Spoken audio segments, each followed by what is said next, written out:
Hey there, everybody. How's it going? This is just a quick editor's note that I tried a few different editing techniques in this interview. You'll see them. I zoomed in on my friend's face. I kind of adjusted the audio a little bit at a few spots and had to do some cuts because there were some copyright issues. I'm looking a little bit rough right now because of the rain. I actually look a little bit rough in the interview because of the rain, too. And I'm currently at school. I actually have my co-teacher here, Sungwon. Sungwon, can you say hello? 안녕하세요. Perfect. All right. Well, thank you guys for watching. I hope that you enjoy the interview. And as always, have a nice day. Hey there, everybody. How's it going? Today's guest is the Mr. Michał himself from Poland. He's quite an interesting character here. Easily the best Polish person that I know. And I How many Polish people you know? Anyway, so thank you so much for being here with me, Mr. Michał. Tell me a little bit about yourself. Okay, hello. I came to Korea 4 years ago. Okay. Yeah, I've been living in Daegu. Okay. Yeah, I'm from Poland. I was born in Warsaw. Okay, Warsaw, Poland. So tell me a little bit about Poland, right? Like maybe a little bit, give me like a brief overview of the history. It's a country known for being invaded. Okay. So when, has that always been the case, or have you guys ever been good at like defending yourself, or what's been the deal? I think the deal is the geography. Like Poland is between the sea and the mountains. Okay. It's like most of the country are like plains. Okay. So like when you want to you have to find like the convenient terrain for this, right? So so like mountains are not very good for invasions. Sea is a little bit more difficult. So I think that's the reason. I got it. But I think I started from the wrong side. Like Okay. already started with a country with some like invasions. I think that's also like the thing that got me interested in Korea. Okay. I think the history of Poland and Korea share a lot of similarities in a way that always it was like between two empires that like influenced each other. So would you say that is that really what sparked your interest in Korea initially, was just kind of the history of it, right? Because there was these parallels between like Poland and Korea. Would you almost say that? I think that's one of the reasons. I think like my interest in Korea started like more as a general interest in this part of the world. Maybe because like, you know, it's an old civilization that is like very different, right? Different from like the civilizations that we learn at school. There's mostly like, you know, like Greek civilization, Roman civilization. So do you find East Asian civilizations in particular, like Japan, China, Korea, do you find these to be very interesting to you? Like, are these they just spark your interest? Yeah, I think so. You know, like there's like one thing is the long history. Another thing is the, you know, like all the differences that like it's so much different. Like, you know, like kind of exotic from our point of view.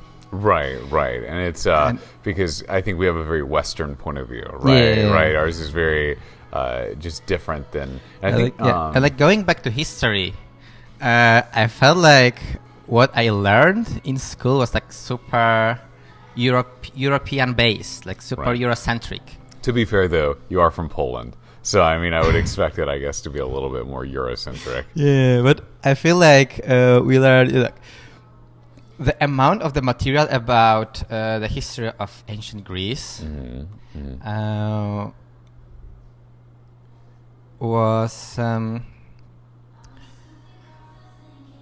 like much bigger than the whole of the history of China. Ah, I see what you're saying. Like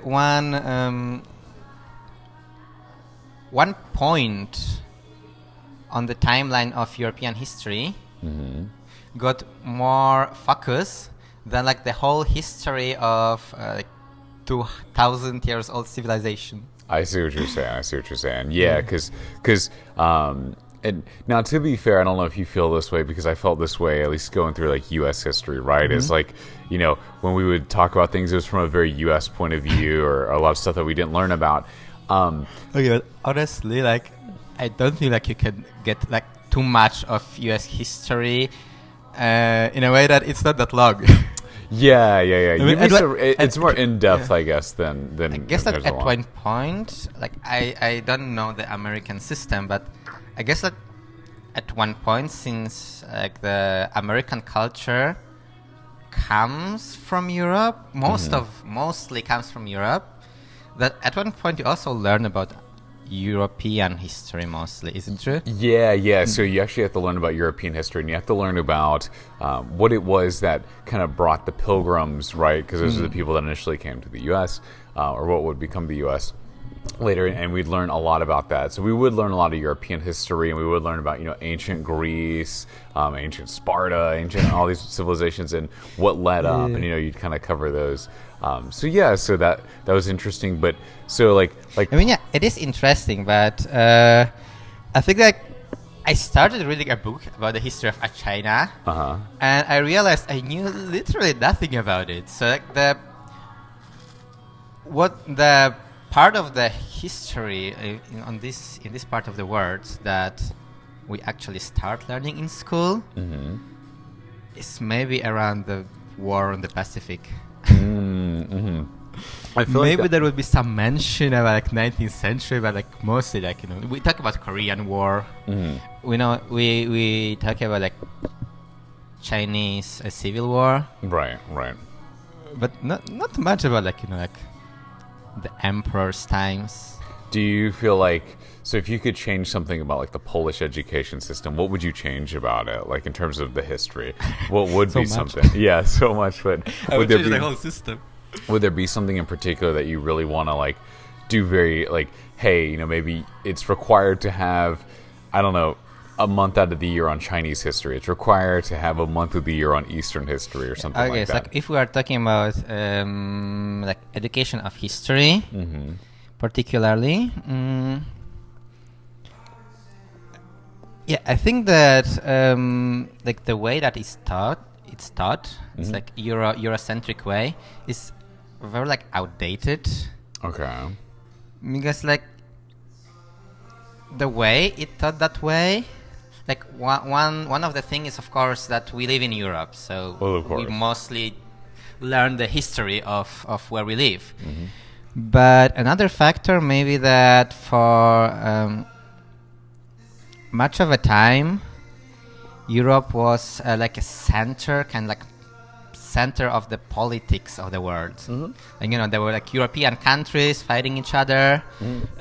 Some European countries had colonies. So you know, like South America was under Spain, France was under like England, France, and it changes a lot. And nowadays, Europe is like less and less relevant. You have China. The U.S. is taking over. That's why. Yeah, we're kicking all the dirty Europeans out. I do think U.S. is also like in decline when it comes to the importance in the world. Like, you know, India is rising, China is rising. Brazil even is actually kind of rising. Yeah, definitely.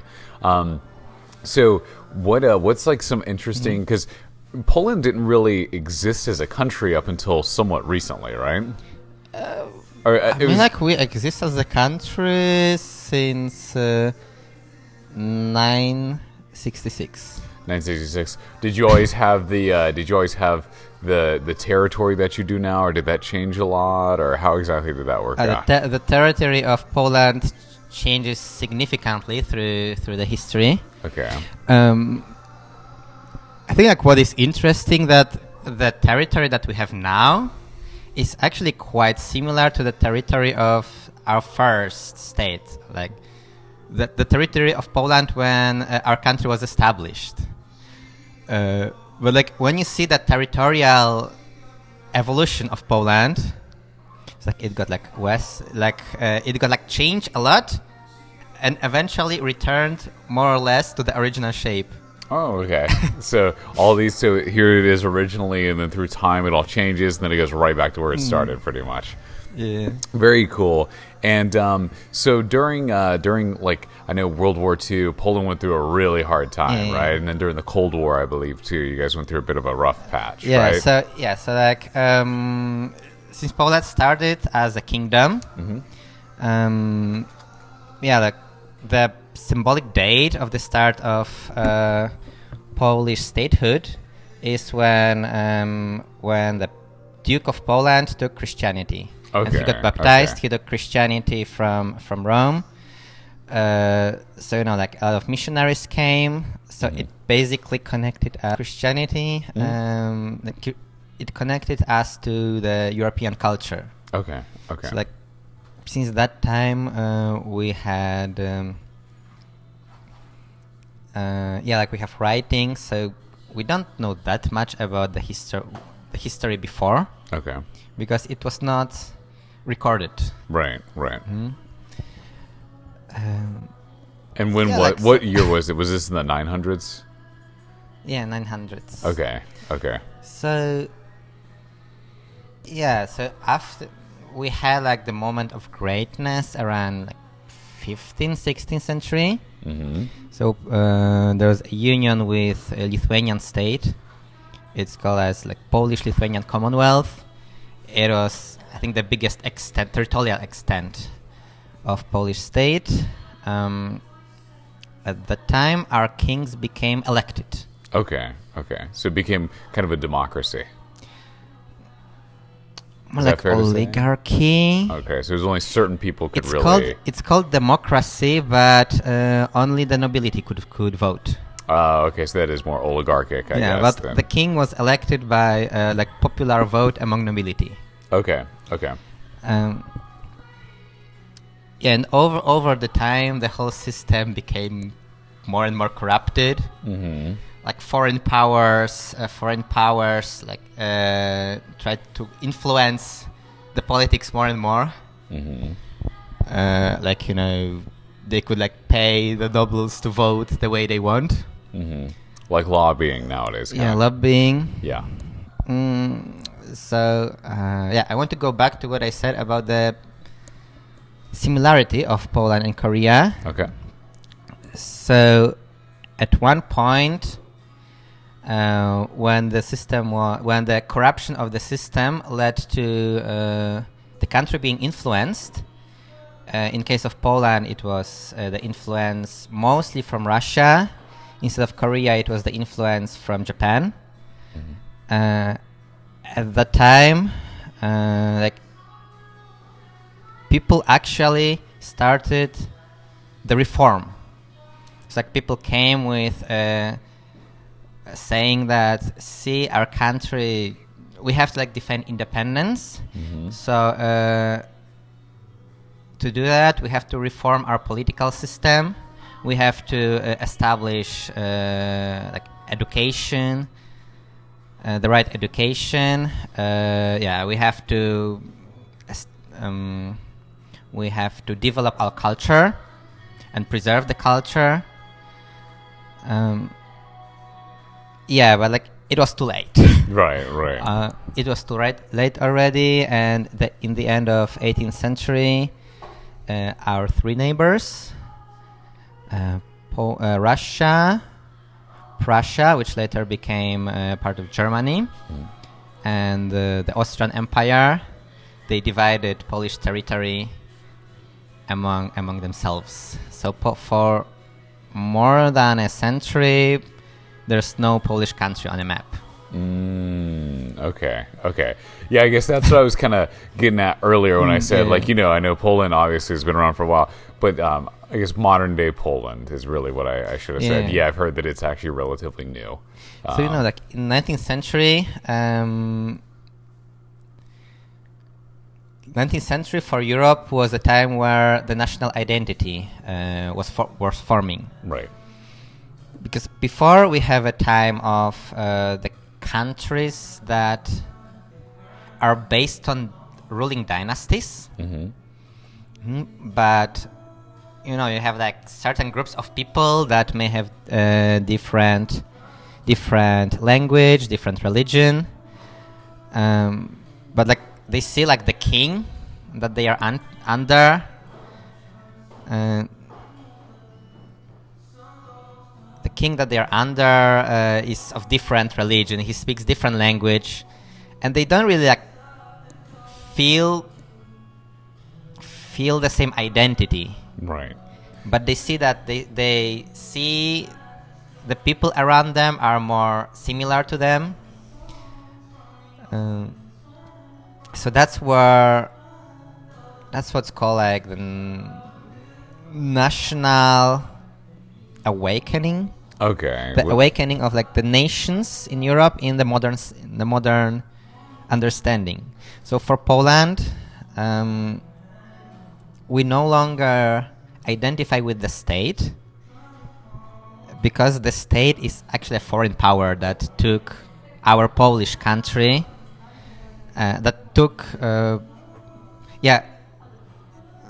we see that the state, right, is so like Russian state is actually some foreign power that stole our country. Oh, great.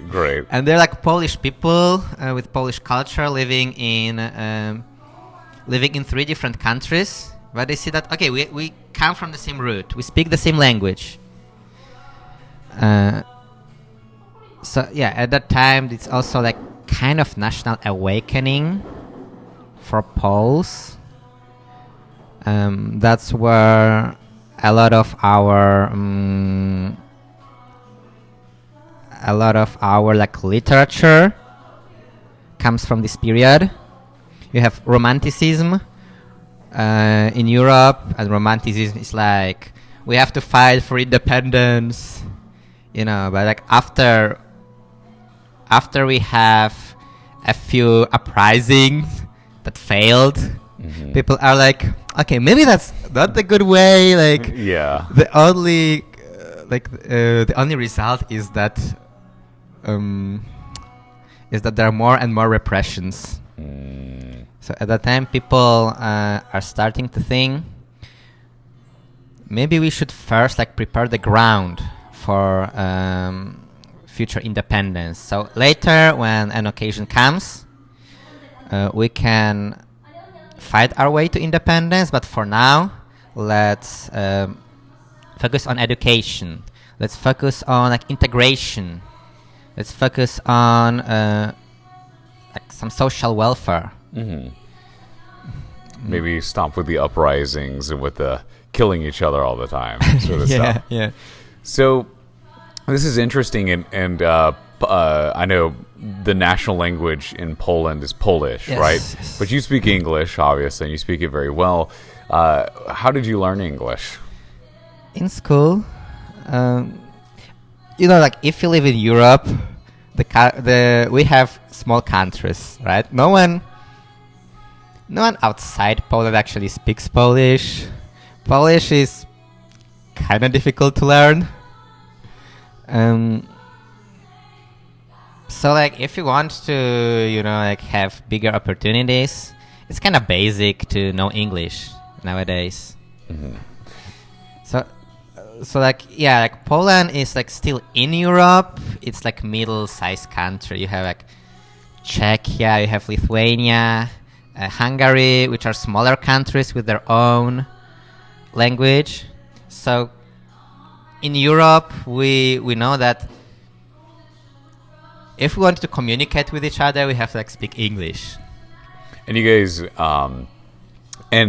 guys mainly, would you say that there's like big differences in the English dialect between countries? Or like, for instance, if you're talking to someone from Britain, can it be difficult for you to understand them? Or is it more so that you understand them quite well and quite easily? Is the way that... Okay, with the English accents, it's easy to understand the accents that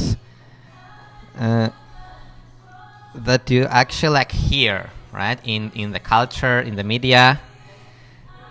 So it's more I think the same as with English-speaking people.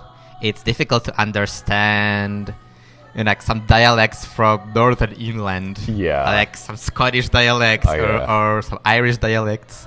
Or what are you doing? Just Yeah. Because like the culture the culture that we have contact with is mostly, these high standards, these like high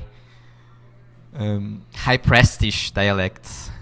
Yeah, like London dialects or American dialects. Like the posh London kind of accent, I feel like, is the very, very clear sort of words. So what do you do here in Korea, though? Like, what's your job? I'm teaching English. Very nice, very nice. I would teach Polish if I had occasion, but there's more market for teaching English. Yeah, I wonder why. I work with like kindergarten age kids. Okay. And so how did you get that job? How did you get into this?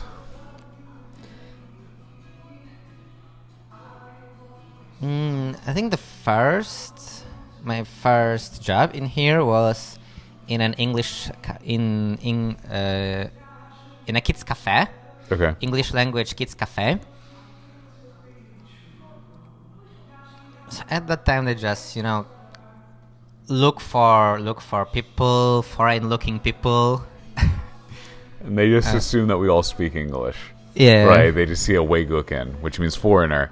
And I mean, like foreigners have to speak English, especially if they don't speak Korean. Like, yeah, I can't imagine living in a foreign country without speaking neither the local language or the English language.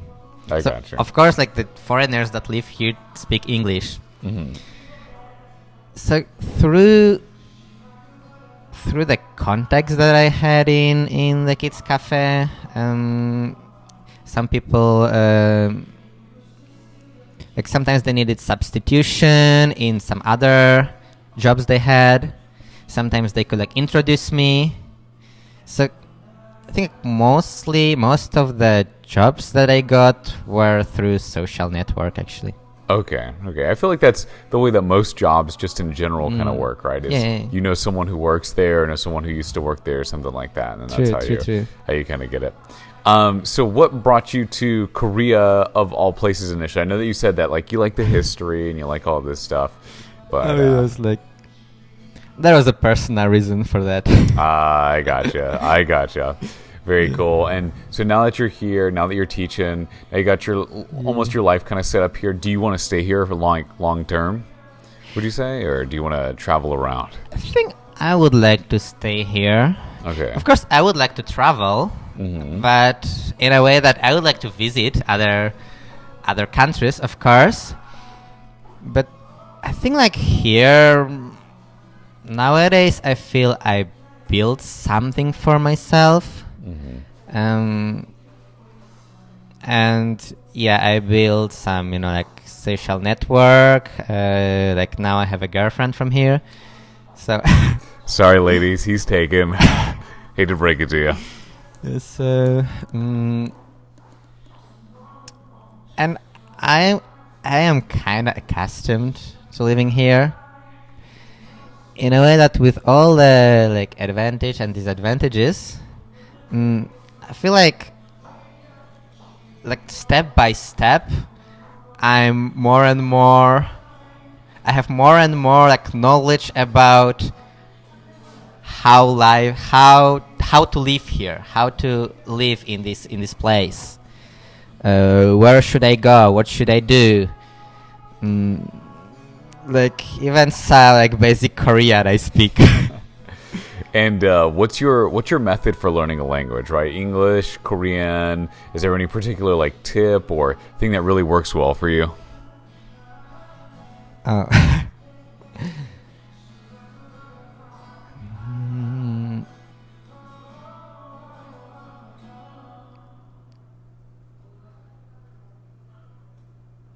Yeah, I think maybe my answer will be basic, but it really helps if you are like put in the environment, put inside a linguistic environment. So you have to actually use the language. Right. So like full immersion. Yeah, full emergence. Yeah. Like if you're trying to learn Hangul, right, which is the Korean alphabet here, and everywhere you look on the street, there's Hangul signs. That really helps you a lot versus just looking on your phone. Hangul is like super easy, honestly. Yeah, no. I'm just using. Yeah, no. I know. I'm just using that as an Korean example. alphabet Right? looks difficult for someone who hasn't tried to learn it. But yeah, that's true. Mm-hmm.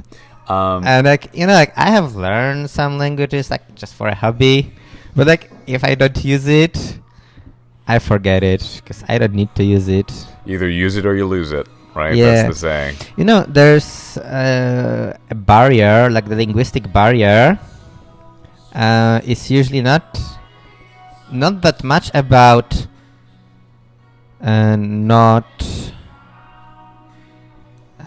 not having enough level of the language, but there are some psychological barriers that you are afraid of miscommunication, and that's why you don't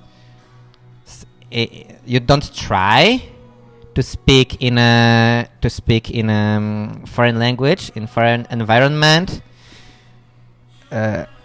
So being actually inside the environment sometimes forces you to use the language. Right. When someone's standing right there and they're talking to you at a restaurant or they're asking you a question, you don't have a choice where you have to be good at that language. Because that's also something that I see here when I'm here is that there's many Koreans that can speak English. So in that case, I can just go lazy. I don't have to speak Korean to them. They will understand if I say the thing I want to say in English. And that it does help me, but it doesn't help me with learning the language. Right. It doesn't force you to really use Korean. It doesn't force me to speak. But that's why also I think being in Daegu, as compared to Seoul, for example, the capital, I think it helps to be in a place where not that many people speak English. I think that every time I go to Seoul, so I'm accustomed to speaking with strangers, starting a conversation in Korean. But they actually switch to English, and then the rest of the conversation we have in English. I think maybe if I lived in Seoul, English would be my more basic way of starting a conversation. But because I live in Daegu, I have to there's more. More motivation to use Korean because not as many people speak English here as in the capital. I understand that. Yeah, that's definitely one of the things, especially when you get out to the more rural areas, and this goes for, I think, most countries, but Korea in particular, the more conservative, the more rural areas, they just don't speak English as much, and so you really are forced to do it, and they'll work with you. I don't know what your experience has been, but Korean people have been some of the nicest, if not the nicest people that I've ever met, and so even if there's a massive language barrier, they really, really will help, really, really help me out with that. So what? That's true. Yeah. So do you have any brothers or sisters at all? Yeah, I have one sister and one brother. Are they older or younger? Both are older. My brother lives in Warsaw, in my city. Where my sister right now she lives in Osaka, in Japan. Ooh, does she teach English there? No. Okay. My sister is on a maternity leave. It's called parental leave. It's kind of different kind of a leave. But is she married to a Japanese guy? No, she's married. That's even more complicated. She's married to a guy from Togo. Oh, my brother-in-law is from Togo in Africa. Oh, wow! And they met in China. Okay, man, talk about multicultural. Yeah, we are a multicultural family. So my sister went to China. As for a student exchange, She met her future husband from Togo, and now they live in Japan. Perfect. Okay, so what do your parents make of all this, right? Of you living in Korea, your sister living in Japan, your brother, I guess, well, not too much because he's still in Warsaw, but what do your parents make of you guys being around the world? Do they like it? Do they not like it? I think my parents always tell me, come back. They send me, when they send me a package for Christmas or for Easter, and like there are wishes, so like of course like I wish you happy Easter,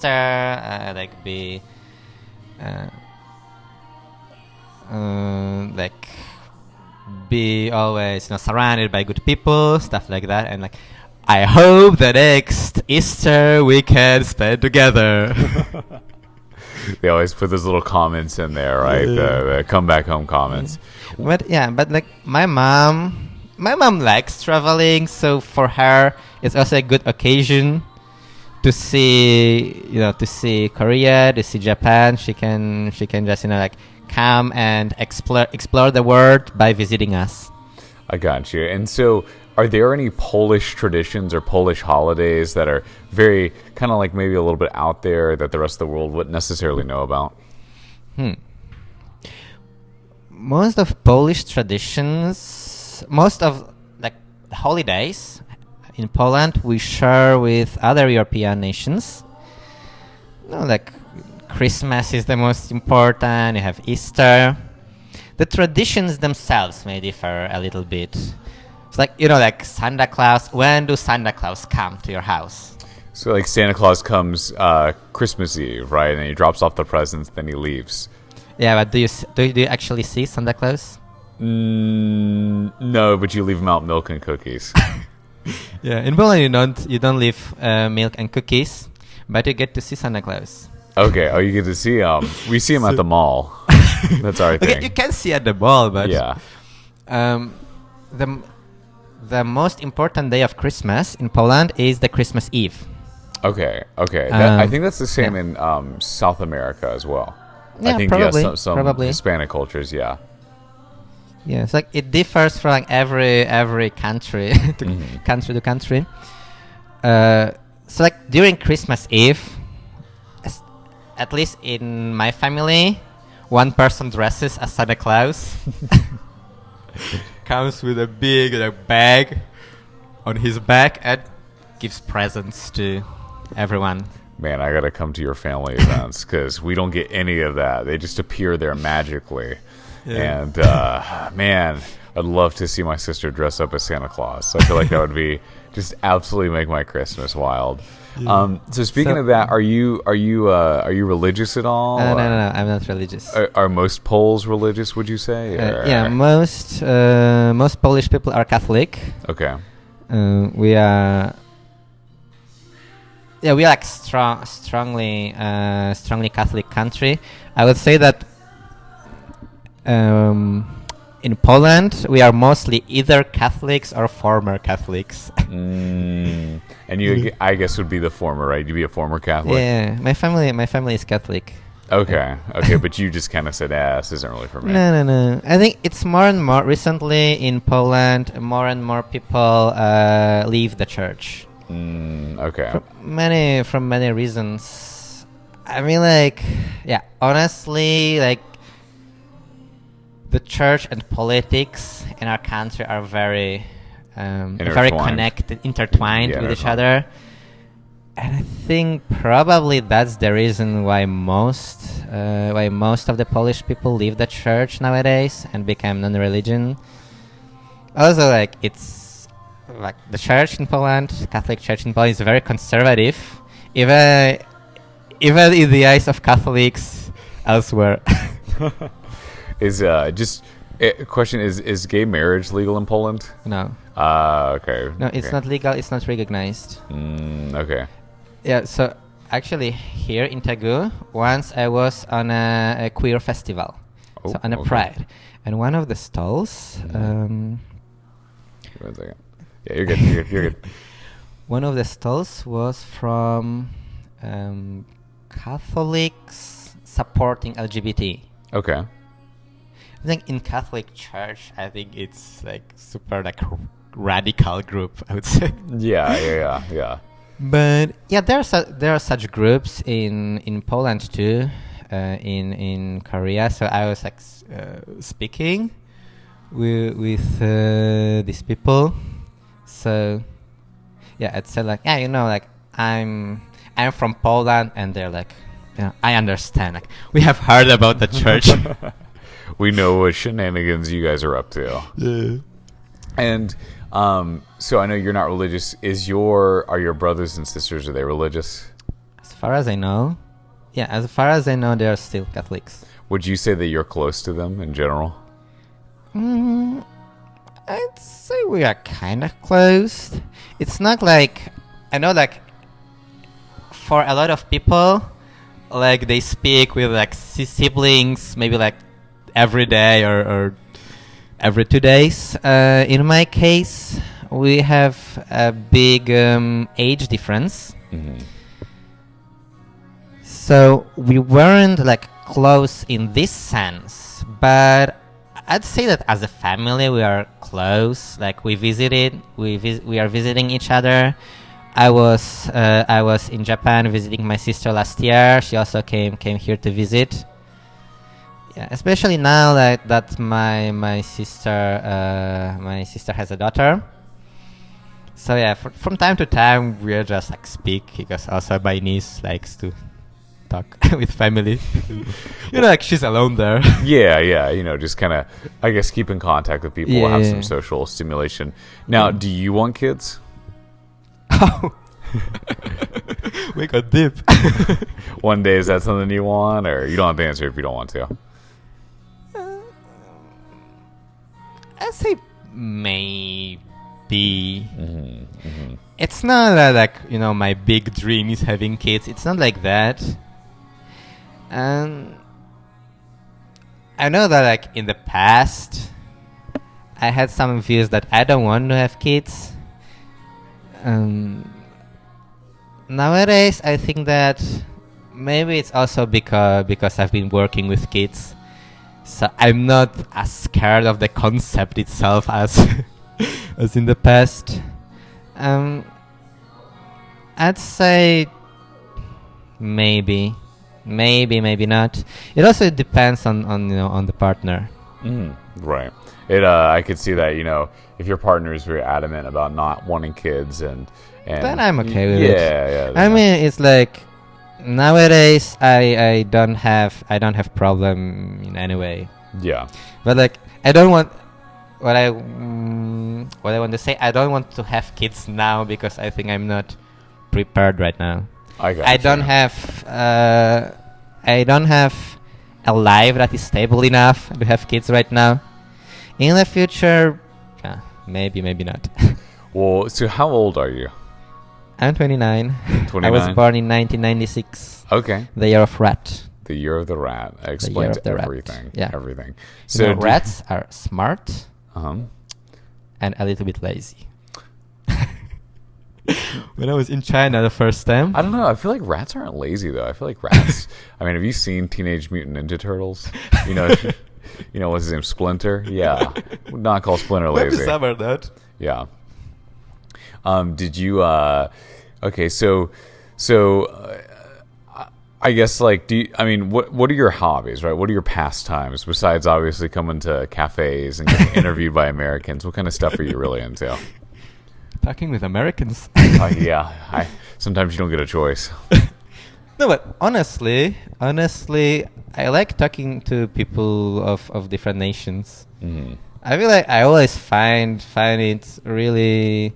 I have always found it really interesting that like people all over the world. Right. They're people like so are different. Like they look different. They have different customs, and so yeah, that's one of the things why I like being abroad. Mm-hmm. No. It's like once I'm inside a foreign culture, so I can like get to know it from inside. But also because I'm a foreigner, I have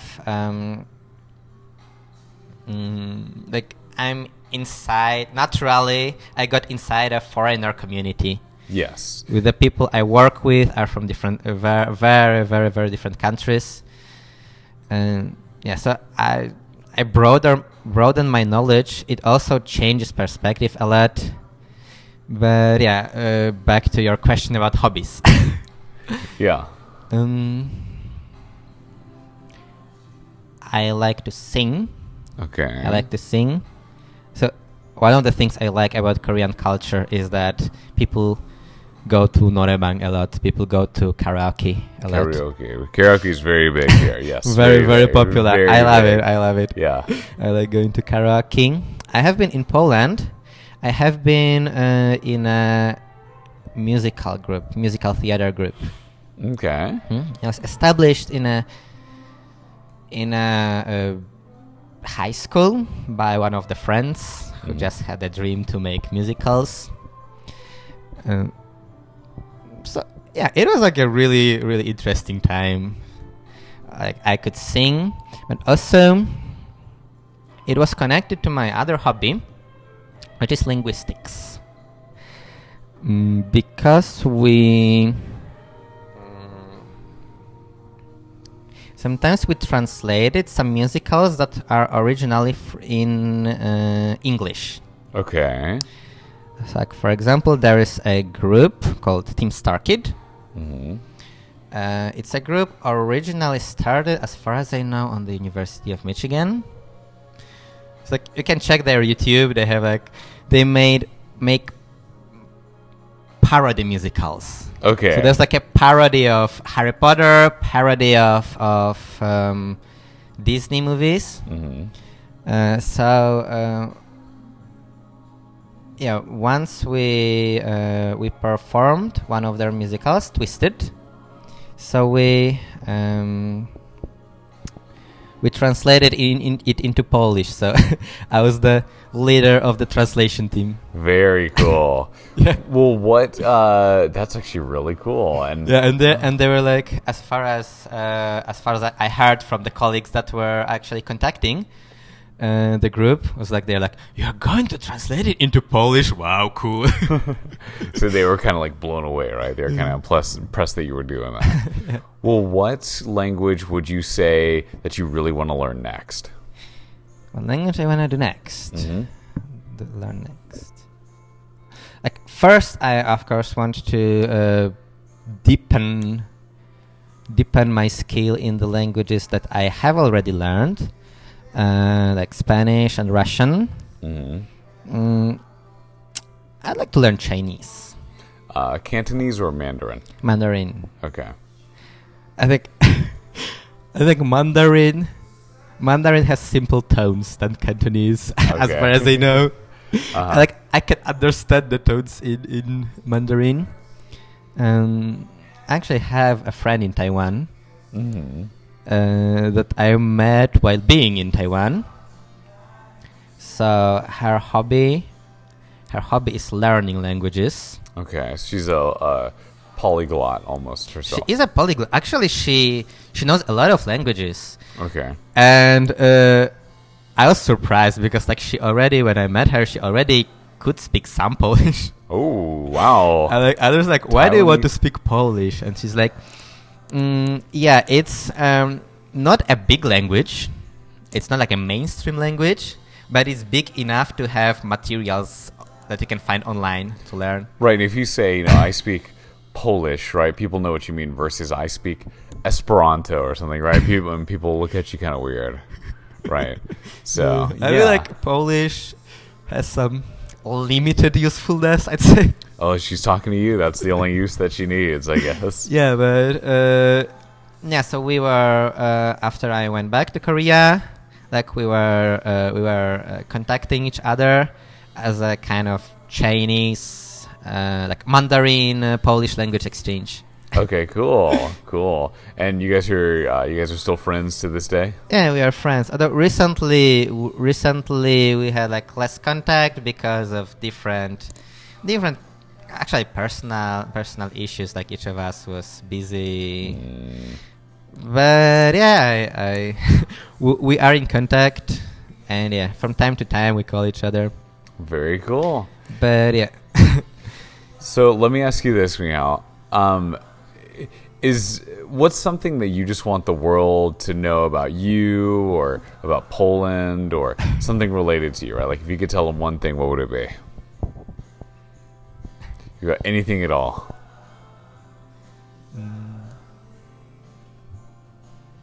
What I like the world to know about me is that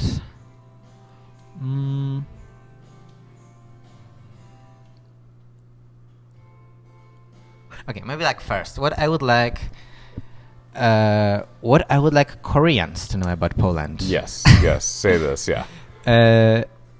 Is that I think it would be like really, really cool if Poland and Polish people and Korean people knew more about each other because of when I started actually reading about Korean history, I found a lot of parallels. I think Polish and Korean people, even though we are on a completely different parts of the world, based on different cultures, I think the common experience can help us understand each other. Good. And what I would like to know the world about Poland, I think I'd like the world to know that Poland has like a lot to offer. Like when you come to see Poland. Yes, I think that Poland, as I started with like the history that the world know us from like being invaded all the time. Which is kind of a meme. It is a meme. I've seen it before. It is a meme. I'd like to know that. We have like a lot of like nature you could see. We have like a beautiful lakelands. That I used to go there when I was a kid. And we have I think our cities are really beautiful, and especially ones in the west. Okay. So especially Western Polish cities are very beautiful. Yeah, like Gdansk. I think Gdansk is one of the best city. It's like a city. It used to be on like a cultural border between Poland and Germany. Okay. So it obviously has some like German element in it. It's like fully Polish since the end of World War II. Okay. But it's a city of Schopenhauer. Oh, Schopenhauer was born there. And okay, as an American, you may know that guy Fahrenheit. I do know Fahrenheit. Unfortunately, I do know what Fahrenheit is. Yeah, he's also born in Gdańsk, as far as I know. Yeah, it's a city where the World War II started. It's a city where the fall of Iron Curtain started. Okay.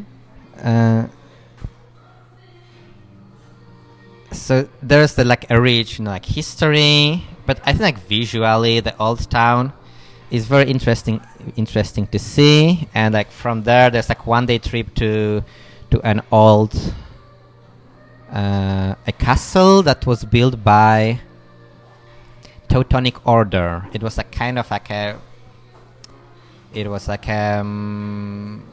Knights religious order that was one of the orders that were established in the Holy Land during the Crusades. But later they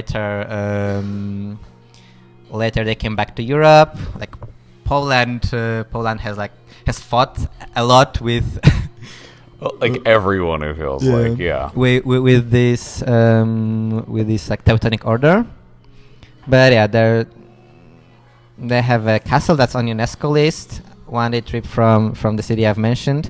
So yeah, I like to know that. I also like to show that we have like a lot of things to see in Poland that are also like somehow connected with history, but it's not always like the the dark history. As far as like, although like this like dark history of World War II is very like important also for us.